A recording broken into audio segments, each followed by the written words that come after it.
¿Qué tal, amigos de la hora boliviana? Soy Andrés y espero disfruten este video, que es fruto de una larga investigación dedicada a un momento histórico al que poca importancia y atención se ha dado. El título parece ser insólito y sugestivo, pero, como se verá más adelante, realmente ocurrió. Antes de comenzar, quiero hacer resaltar la importancia de la bibliografía que consulté. Todo el contenido lo obtuve únicamente de estas fuentes. Sin más que decir, comencemos. Era 1970. En Bolivia, el ejército estaba dividido desde hace años atrás entre seguidores del fallecido general René Barrientos Ortuño, de tendencia derechista, y los partidarios del general Alfredo Obando Candia, de discurso nacionalista. Pero, ¿quién era Barrientos? ¿Quién era Obando? Ambos gozaban de la confianza de Víctor Paz Estenssoro, presidente resultante de la llamada Revolución Nacional de 1952, al punto de que Obando se convirtiera en comandante en jefe de las Fuerzas Armadas y Barrientos en su vicepresidente durante su tercer mandato, pero lo derrocaron en noviembre de 1964. Era tal la influencia que cada uno poseía sobre las Fuerzas Armadas que resultaba imposible la subordinación de uno ante el otro, llevando la conspiración a niveles insostenibles, ocasionando que gobernaran el país entre 1965 y 1966, es decir, hasta que Barrientos renunció para poder postularse como candidato presidencial, ganando las elecciones de 1966, mientras que Obando asumió el cargo de comandante de las Fuerzas Armadas. Es en esa gestión que, entre otros asuntos, compartieron las más altas responsabilidades sobre lo acontecido durante la guerrilla del Che Guevara en Bolivia. Individualmente, tenemos las siguientes apreciaciones sobre estos dos personajes. Barrientos era impulsivo, carismático, inquieto y cautivador, un populista. No rehusaba el contacto con la prensa, estando siempre dispuesto a hablar de cualquier tema. Por otro lado, Obando era un hombre sistemático y calculador, a veces indeciso e influenciable, desconfiado, paciente, reservado al hablar. No le gustaba expresar pensamientos ni intenciones, prefiriendo el silencio. Eran como agua y aceite, y pese a que Obando era considerado como el reorganizador del ejército boliviano, la figura de Barrientos estaba opacándolo en popularidad. Continuando con el contexto histórico, el ejército estaba disgustado por los errores cometidos por el gobierno de ese entonces, del presidente Obando. ¿Cómo había llegado Obando a la presidencia? El presidente Barrientos había fallecido durante el pleno ejercicio de sus funciones en abril de 1969, en un extraño accidente aéreo que, hasta la fecha, no se ha esclarecido por completo, habiendo acusaciones de que había sido un atentado y que el propio general Obando estaba involucrado, no existiendo tampoco una prueba definitiva que confirme esta denuncia. Al respecto, el legendario intelectual orureño René Zabaleta Mercado apunta: en el accidente de Barrientos no se hace autopsia del cadáver presidencial. Los restos del helicóptero son recogidos por las Fuerzas Armadas, pero no permiten que se los revise. De todos modos, mediante sucesión constitucional, el vicepresidente Luis Adolfo Siles asumió la presidencia, siendo derrocado por el general Alfredo Obando Candia el 26 de septiembre de ese mismo año. El gobierno del presidente Obando, mediante documento, se proclamó como el gobierno del mandato revolucionario de las Fuerzas Armadas. Tal documento fue obra de un grupo civil conformado por personalidades notables de la izquierda nacional, que rodearon a Obando, quien se presentó ante el país con un discurso revolucionario y antiimperialista. Además de nacionalizar la Gulf Oil Company en octubre de 1969, que fue la medida más trascendental de su gobierno, para principios de 1970 había legalizado nuevamente a las principales organizaciones sindicales del país, la Central Obrera Boliviana y a la Federación Sindical de Trabajadores Mineros de Bolivia, permitiendo que su líder, Juan Lechín Oquendo, retome su potestad, además de retirar al ejército de las minas, cosa que no se hacía desde 1964. Sin embargo, no pudo continuar sobre la base de sus primeras medidas, pues se aventuraba hacia la derecha, mostrando signos de estar respondiendo a presiones para reafirmar su autoridad contra el movimiento popular, luego que el ala derecha del ejército exigió el alejamiento de aquellos ministros que impulsaron tales medidas, siendo Marcelo Quiroga Santa Cruz y Alberto Bailey Gutiérrez quienes terminaron renunciando, advirtiéndose una creciente influencia de militares de tendencia derechista, como lo eran el general Rogelio Miranda y el coronel Juan Ayoroa. Obando había perdido el apoyo de varios militares que no vieron con buenos ojos que figuras de su gobierno estaban comprometidas con la extrema izquierda. El representante más visible del ala derechista del ejército, que apoyaba al gobierno, era el general Rogelio Miranda Valdivia, comandante general del ejército y uno de los amigos más cercanos de Obando. Pese a que su firma aparece en el llamado Mandato Revolucionario de las Fuerzas Armadas, fue un tenaz opositor a la ejecución de algunas medidas contempladas en dicho documento, que en su concepto eran acciones comunistas, contrarias al espíritu nacionalista de las Fuerzas Armadas. Por otro lado, el general Juan José Torres González, quien era el comandante en jefe de las Fuerzas Armadas designado por Obando, se había convertido en el representante del ala izquierdista del ejército, debido a dos actuaciones personales. La primera, en un seminario de la Junta Interamericana de Defensa el 14 de noviembre de 1969, en La Paz, donde leyó un documento preparado sobre la base de algunos datos de un trabajo realizado por intelectuales de izquierda, amigos de él, ganándose el calificativo de comunista por parte de sus detractores y progresista por parte de sus simpatizantes. Y la segunda, en un foro político auspiciado por la Universidad Mayor de San Simón, en enero de 1970, en Cochabamba, donde dio lectura a un documento que le otorgaría un mayor desprestigio entre los militares que manifestaban un pensamiento contrario a este. Mientras no se presentó la oportunidad de disputar el poder, las relaciones entre los generales Obando, Torres y Miranda fueron cordiales y de mutuo apoyo. Obando, durante su larga gestión de comandante en jefe de las Fuerzas Armadas, los catapultó a los más altos cargos de las Fuerzas Armadas. En lo ideológico y político, Obando y Torres tenían raíces comunes. En los inicios de sus carreras militares, fueron simpatizantes de la Falange Socialista Boliviana, es decir, militares anticomunistas y con una clara concepción de derecha. No obstante, ambos terminaron como ultraizquierdistas, sea por conveniencia o convicción, mientras que Miranda no indica haber simpatizado por Falange, pero textualmente aclara haber combatido a las fuerzas revolucionarias del movimiento nacionalista revolucionario en las jornadas de abril de 1952. Mediante decreto de 9 de julio de 1970, los militares del ala derechista consiguieron que el presidente Obando desaparezca el cargo de comandante en jefe de las Fuerzas Armadas, destituyendo así a su amigo, el general Torres, haciéndose cargo del comando de las Fuerzas Armadas el general Miranda, en calidad de jefe del ejército. Diseñaron la destitución de Torres de tal modo que no parezca que se trataba de un tema político, anunciando una revisión de la ley orgánica en la cual se suprimiría el cargo de comandante en jefe de las Fuerzas Armadas, sustituyéndolo por una junta de comandantes.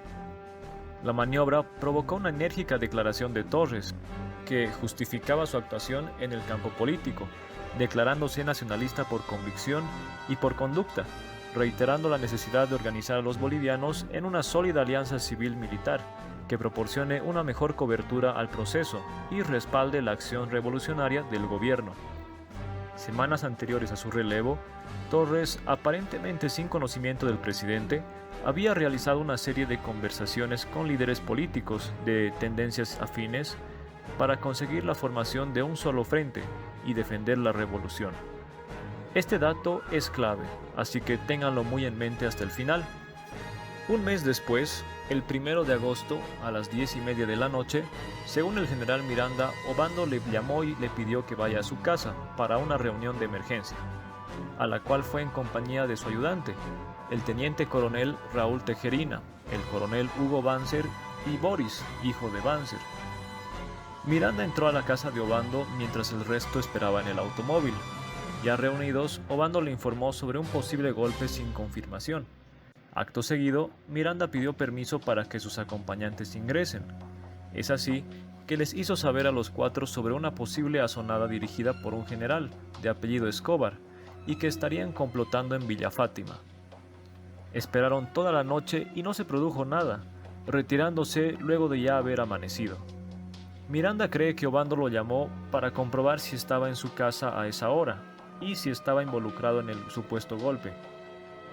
Miranda dice que más tarde se enteró por uno de los edecanes de Obando que la denuncia del golpe había sido hecha por Marcelo Quiroga, y que lo había comprometido en el mismo. Quiroga habría subrayado también las implicaciones internacionales de este movimiento y alertó al país sobre sus consecuencias, lo cual motivó una enérgica respuesta de los comandantes, que calificaron a la publicación como calumnia, reafirmando el apoyo al gobierno revolucionario y al general Obando, aclarando que no existen sectores en las Fuerzas Armadas y que la reestructuración del alto mando militar se realizó por las circunstancias que estaba viviendo el país. 2 días después, lunes, el semanario Prensa publicó en su primera plana un titular que decía «El pueblo a las calles para contrarrestar golpe gorila», con fotografías de Ayoroa y Miranda, junto a un subtitular que anunciaba «Gabinete Militar, primer acto del asalto al poder». Al pie de la fotografía de Miranda se lee «General Rogelio Miranda propondría hoy al presidente Alfredo Obando Candia un gabinete militar como paso previo al control del poder». El reemplazo de Torres por Miranda debilitó mucho la independencia del presidente, brindando mayor libertad para ataques de la extrema derecha, ocasionando que Obando pierda apoyo de algunos jefes militares contrarios a esa línea. Este fue, sin duda, el principio del fin. Algunos casos que afectaron de manera irreversible la credibilidad en las garantías democráticas en el país fueron la clausura del semanario Prensa, la ocupación a la Universidad Mayor de San Andrés y a la Universidad Gabriel René Moreno, los asesinatos de los esposos Alexander, Jaime Otero Calderón y Jorge Solís, relacionados a investigaciones que destaparían graves hechos de corrupción, y la guerrilla de Teoponte. El 23 de agosto, el presidente convocó al alto mando a una reunión en su domicilio y en un discurso que aparentaba haber sido preparado con anticipación, dio la noticia de que había decidido renunciar, explicando sus motivos. Hubo silencio. En el interín llegaron algunos de sus ministros, entre ellos el coronel Samuel Gallardo y el coronel Jaime Paz Soldán, que se opusieron a la anunciada renuncia. Al final, Obando desistió y justificó haber tomado su decisión debido a excesivo cansancio. Según Miranda, poco después se realizó una nueva reunión del alto mando, adoptándose en principio la aceptación de la renuncia y la constitución de un triunvirato de los 3 comandantes de fuerza con la finalidad de proceder a la constitucionalización del país. Sin embargo, afloraron otras consideraciones, en especial la posibilidad de producirse serios y arriesgados desacuerdos en el seno de las Fuerzas Armadas, porque el general Obando todavía ostentaba una fuerte influencia sobre algunos mandos. Es así que se optó por la continuación de su mandato. Por esos días, el general Torres había recibido la visita de agentes del Ministerio del Interior, que le anunciaron que estaba detenido, y tras hablar por teléfono con el presidente Obando, este le alegó no haber dado orden de detención contra él. Para recuperar su confianza y, a la vez, mantenerlo alejado, el general Obando lo envió a la Conferencia de Países No Alineados, en Lusaka, capital de Zambia, país del África, que se llevó a cabo del 8 al 16 de septiembre, para que exponga sus ideas. De vuelta a Bolivia, la inestabilidad política crecía inmesurablemente. El 21 de septiembre, el general Miranda recibió la visita de un grupo de militares del servicio pasivo, quienes le presentaron un análisis exhaustivo de la situación del país. Menos de una semana después, los mismos publicaron un manifiesto de 6 puntos bajo el título de «El cuerpo de generales, jefes y oficiales en retiro a las Fuerzas Armadas de la Nación», que hacía eco del estado de grave conmoción interna que vive el país y declaraba tajantemente fenecido el mandato de las Fuerzas Armadas, en vista del balance negativo compulsado por la conciencia mayoritaria sobre el último año de gobierno ejercido por el general Alfredo Obando Candia, exigiendo su relevo de la presidencia, el retiro de las Fuerzas Armadas del gobierno para que retomen sus funciones principales, la organización de una junta de gobierno transitoria, apolítica y administrativa para constitucionalizar el país en breve plazo y que garantice la libertad democrática, y el llamamiento a elecciones. Entre los firmantes se encuentran los nombres de David Toro, Hugo Vallivian, Manuel Marzana y Edmundo Nogales. Obviamente, ese documento desató una serie de acusaciones y ataques contra los firmantes, provocando la publicación de un segundo documento, esta vez a la opinión pública. En él decían que no les afectaba ser atacados por haber expresado su preocupación por la situación del país y las Fuerzas Armadas. El 25 de septiembre se llevó a cabo una reunión entre el presidente y el alto mando, donde se plantearon dos alternativas para la institución militar: o se ratificaba el mandato revolucionario y al presidente, o se encomendaba a otro jefe militar la conducción del proceso político. Obando había permanecido alrededor de 9 años en el poder, en calidad de jefe de Estado Mayor y o de presidente, pero las condiciones para su alejamiento del gobierno estaban establecidas. Al día siguiente, el 26, era el primer aniversario del gobierno del mandato revolucionario de las Fuerzas Armadas. A la 1 de la tarde, acompañado de su gabinete, luego de la intensa reunión del día anterior, el presidente Obando comenzó a dar lectura a su mensaje, pero no pudo continuar, excusándose por una fuerte bronquitis. Continuó con la lectura el secretario general de la presidencia, Eduardo Quintanilla, pero la parte final fue leída por Obando, terminando el acto a las 3 de la tarde. Claramente algo pasaba con el presidente. Era víctima de fuertes emociones, debido a que antes de leer su mensaje había sido notificado por la cúpula militar que debía renunciar. Antes de continuar, considero muy importante añadir un acontecimiento que resulta difícil ubicar con exactitud en la línea de tiempo que hemos estado trazando, debido a que ningún escritor ha brindado una fecha exacta. Lastimosamente, entre agosto y septiembre, Marcelo, el hijo mayor del presidente, falleció en un accidente aéreo con tan solo 20 años de edad, afectando seria e irremediablemente al general Obando, perdiendo la voluntad de seguir en el mando, según Mariano Baptista, quien fue su ministro de Educación y colaborador cercano. El 30 de septiembre, mediante un documento publicado, aparentemente como reacción al primer documento de los militares en retiro, el alto mando juró lealtad al presidente, lealtad que duraría muy poco. El general Obando se encontraba en Santa Cruz, pues había viajado a ese departamento para entregar obras y reunirse con autoridades cuando el 3 de octubre fue notificado de que ya no contaba con el apoyo del ejército, habiendo iniciado ese día la subversión. Mediante una proclama lanzada al país a través de medios de comunicación, varios sectores de las Fuerzas Armadas, a la cabeza del general Miranda, analizaban la situación del país y planteaban la necesidad de relevar a Obando. Apoyaban a Miranda el colegio militar al mando del coronel Hugo Banzer, el motorizado Max Toledo, los regimientos Murillo, Castrillo e Ingavi y otros más. Obando permaneció a la expectativa todo ese día sobre la reacción de las divisiones del interior. A tempranas horas de la tarde se conocieron los primeros resultados. Con todo, en favor de Obando se manifestaron la 7ª División de Cochabamba, el Colegio Militar de Aviación de Santa Cruz, la Fuerza Aérea en La Paz y el Regimiento Escolta Presidencial Colorados de Bolivia. Mientras tanto, el general Torres, junto al coronel Samuel Gallardo, tuvo la iniciativa de trasladarse a la Casa de Gobierno para controlar la situación, por si se precipitaban los acontecimientos. Al día siguiente, el domingo 4 de octubre a las 6 de la mañana, fue publicado un manifiesto a la Nación de 14 puntos por parte de los jóvenes oficiales de las Fuerzas Armadas, dirigidos por el mayor Humberto Cayoja Riart, en el que pedían la dimisión del presidente Obando, amnistía política, pacto militar campesino, participación femenina en la vida del país, garantías a la inversión de capitales, respeto a tratados internacionales y mantención y respeto a la nacionalización del petróleo. Claramente tenían la intención de ganarse el apoyo de todos sin oposición, pero la gente no se convenció.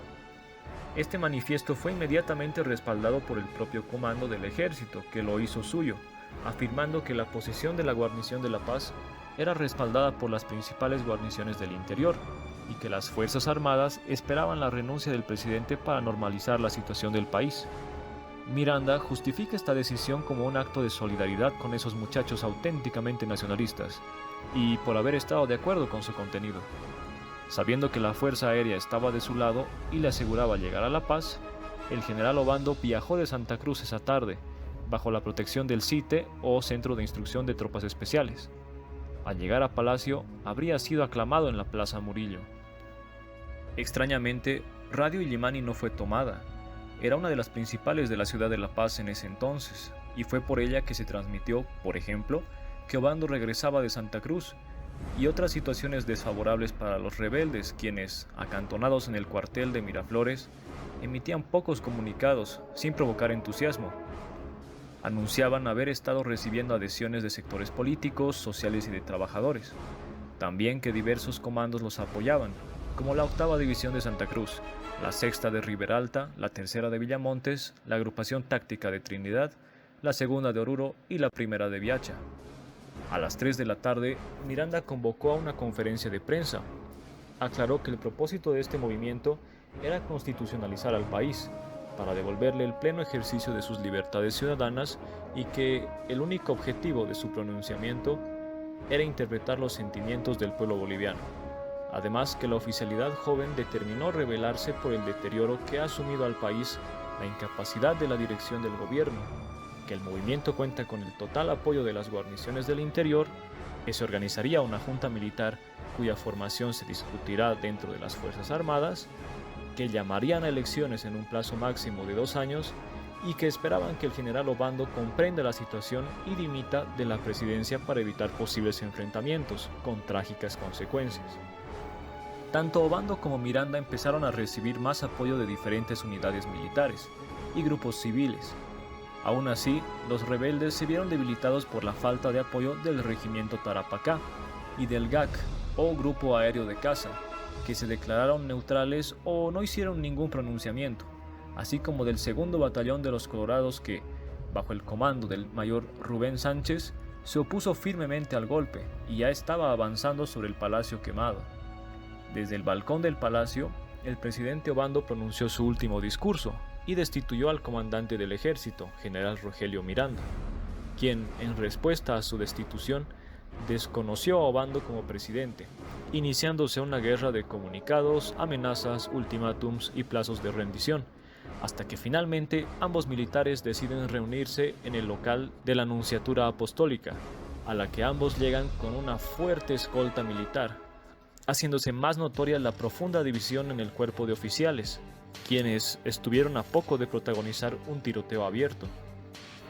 En sus memorias, Miranda cuenta que ese día Ayoroa le hizo saber que Obando deseaba que tengan una reunión, pero en su casa, porque en el comando sería tomado preso. Como Miranda habría recibido información de que la residencia presidencial estaba resguardada por un grupo paramilitar organizado por el jefe de seguridad, coronel Luis Arce Gómez, replicó que en su residencia el preso sería él. Finalmente, consiguieron que la reunión tenga lugar en la tarde del 5 de octubre, en la Nunciatura Apostólica. El general Miranda fue con sus 2 ayudantes y 4 jefes que habían en otro vehículo, a quienes dice haber rogado no ingresar, porque al ser la sede de una representación diplomática, no quedaba bien la presencia de muchos militares. Llegó el presidente con el jefe de la Casa Militar, coronel Óscar Adriázola, 13 decanes y el ministro de Gobierno. La reunión se realizó en el comedor. El general Obando indicó a Miranda que, habiendo firmado el mandato revolucionario de las Fuerzas Armadas, estaba poniéndole toda serie de obstáculos y que no puede comprender el motivo, y que más parece que es por la ambición de sustituirlo. Continuó enfatizando los logros obtenidos, como la nacionalización de la Gulf Oil, la derogación del Código del Petróleo, la reglamentación sindical, y preguntó a Miranda qué objeciones podía tener sobre lo expuesto. Miranda respondió que no tenía ambición de sustituirlo, y que la imagen del gobierno estaba muy debilitada ante la opinión pública, así como la imagen de las Fuerzas Armadas. Todo porque el gobierno fue perjudicado por el ala izquierda del gabinete. Le parecía, además, curioso que ahora Obando vea las cosas tan contrariamente a como lo hizo cuando era parte de la Junta Militar de 1964. En eso, Adriázola, que poco antes había salido, reingresó, informando que el regimiento motorizado de Viacha avanzaba contra la base del Alto, y que se había ordenado que se enciendan los motores de los aviones Mustang, para que bombardeen a la columna que se avecinaba. Luego de un breve silencio, Miranda acusó a Adriázola de mentir, pues no había dado ninguna orden. Obando, atemorizado, le dijo a Miranda que vaya a comprobar la certeza del informe. El teléfono de la Nunciatura estaba fuera del comedor, y al salir, encontró el pasillo lleno de soldados y civiles armados. Ya comunicado con el cuartel general, le informaron que recién había electricidad y que tal movimiento no existía. Viendo lo peligroso de la situación con tanta gente armada, Miranda optó por retirarse, encontrando en la calle cantidad de gente embriagada en la puerta de la Nunciatura. El vehículo en el que había ido estaba bloqueado por movilidades situadas detrás y delante, de modo que no podía moverse, pero el chofer del vehículo delantero dio paso, partiendo rápido y siendo perseguidos por una camioneta roja llena de civiles, que no pudieron alcanzarlos. Uno de sus ayudantes fue a advertir a los jefes que aguardaban, quienes llegaron después sin novedad. Una vez en el gran cuartel de Miraflores, el general Miranda habría sido recibido por un considerable número de oficiales, a quienes les contó lo ocurrido, motivando indignación en ellos, quienes le recriminaron no haber hecho caso a su oposición de asistir a la reunión. Alrededor de media hora después, el coronel Ayoroa llamó a Miranda para saber por qué se había retirado de la reunión, a lo que Miranda responde que posiblemente estaría camino a Arica si seguía ahí. Ayoroa apoyaba a los rebeldes, pero no dejaba su cargo por si Obando salía victorioso, por lo que Miranda no confiaba del todo en él, rechazando regresar por falta de garantías. Posteriormente, acordó regresar a la reunión si es que retiraban a toda la gente armada y no volvían a cortar la luz del comando. Ya en el cónclave, pero esta vez con la compañía de una veintena de oficiales, Miranda encontró que habían retirado a toda la gente y se reanudó la conversación. La discusión fue corta y comenzó el presidente Obando avisando que él también tenía a su gente, pero que no estaba dispuesto a emplearla en una lucha fratricida, estando dispuesto a renunciar con la condición que también renuncie el alto mando. El general Miranda replicó que no era su gente, sino el Ejército Nacional a su mando y que tampoco buscaba un enfrentamiento, pero que del alto mando estaba solo él. Obando le dijo que él es el alto mando, pero Miranda respondió diciendo que como comandante del ejército aceptaba la condición si él renunciaba. Inmediatamente el presidente preguntó quién sería a cargo de la presidencia, respondiendo Miranda que habían muchos generales y coroneles idóneos para el cargo, proponiendo el nombre del coronel Banzer, no siendo del agrado de Obando, quien propuso al general David Lafuente Soto, que era su ministro de defensa. Pero luego cambió rápidamente de idea, diciendo que no podían tomar una decisión tan importante entre un par de personas, proponiendo reunir a la guarnición de La Paz para realizar una votación sobre la aceptación o rechazo de sus renuncias, terminando la reunión con ese acuerdo, demostrando el monopolio del poder de las Fuerzas Armadas, autoasignándose la facultad de decidir el futuro de todo el país.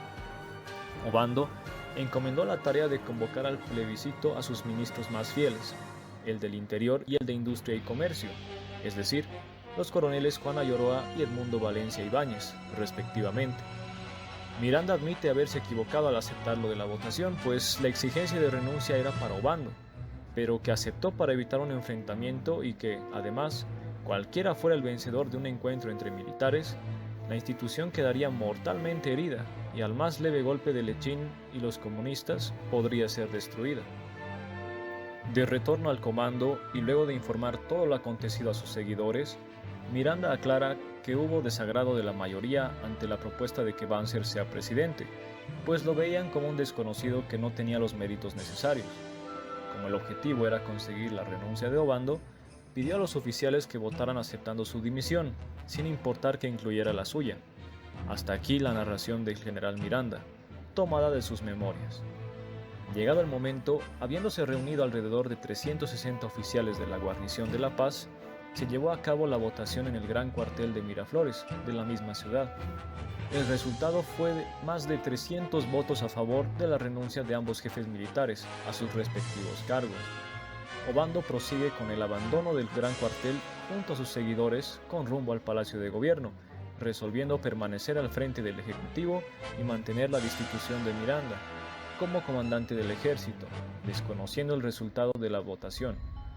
La mayor parte de los jefes militares condenaron su actuar y amenazaron con alzarse en su contra, a la vez que renunciaron inmediatamente los ministros Ayoroa y Valencia. Con todo eso, la crisis se agravó irremediablemente. Ahora continuemos con el testimonio de Jorge Gallardo Lozada, quien dice que esa misma noche del lunes 5 de octubre se reunieron en la casa del general Torres junto con Mario Velarde, José María Centellas y los tenientes Álvarez y Ortiz. Analizaron la situación y convencieron al general Torres sobre la necesidad de trasladarse a la residencia presidencial, con el fin de hacer algo en contra de los rebeldes, a quienes denomina fascistas. Miranda dice que esto es mentira, porque la noche del 5 de octubre estuvieron reunidos con Obando en la Nunciatura hasta la mañana del día 6. Siguiendo con la narración de Gallardo, llegaron a la casa de Obando en la avenida 20 de octubre casi a la medianoche. En el salón, en los pasillos de la planta baja y en los cuartos del segundo piso, encontraron un centenar de personas, la mayoría militares, formando grupos y discutiendo acaloradamente sobre los acontecimientos políticos. El presidente y su gabinete se encontraban reunidos en la sala. Torres también fue invitado a asistir. Al mismo tiempo, la radioemisora de las Fuerzas Armadas, controlada por los rebeldes, pronunciaba una serie de proclamas acusando a Obando de delitos e inconsecuencias cometidos en el desempeño de sus funciones, reclamando su inmediata renuncia porque de lo contrario lo obligarían a hacerlo por la fuerza. A su vez, se comunicaba que Miranda había desconocido la autoridad de Obando para relevarlo de su cargo, y amenazaba con marchar con sus fuerzas sobre la residencia presidencial y definir la situación cuanto antes.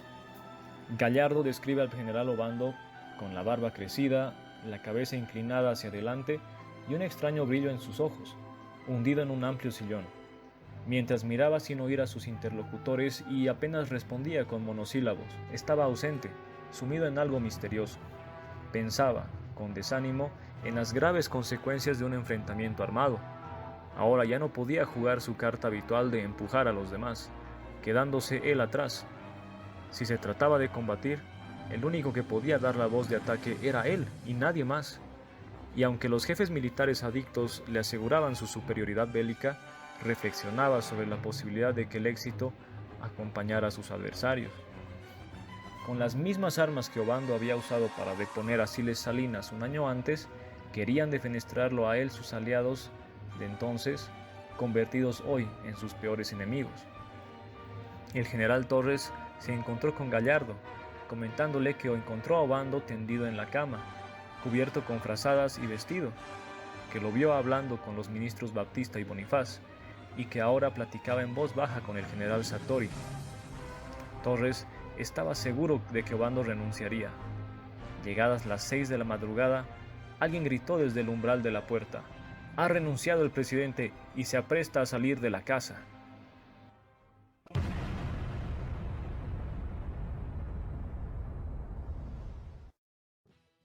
¿Te gustó el video? Dale me gusta. ¿Tienes algo que aportar? Comenta. Soy Andrés, de La Hora Boliviana, y me despido recordándote que nunca es tarde para ser boliviano.